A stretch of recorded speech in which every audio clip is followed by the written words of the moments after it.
Dobrý deň, milí kolegovia, milé kolegyne, milí mladí praktici. Chcela by som vás všetkých pozvať do bloku mladých praktikov na 44. výročnej konferencii v Tatrách.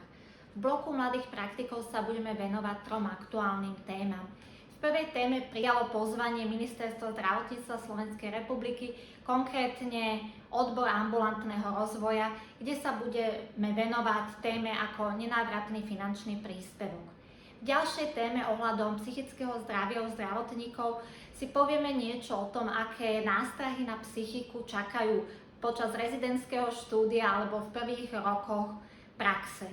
V poslednej téme sa budeme venovať založeniu ambulancie na Zelenej lúke a na aké nástrahy sa pripraviť a aké radosti nás pri tom čakajú. Ďakujem, všetci ste veľmi vítaní.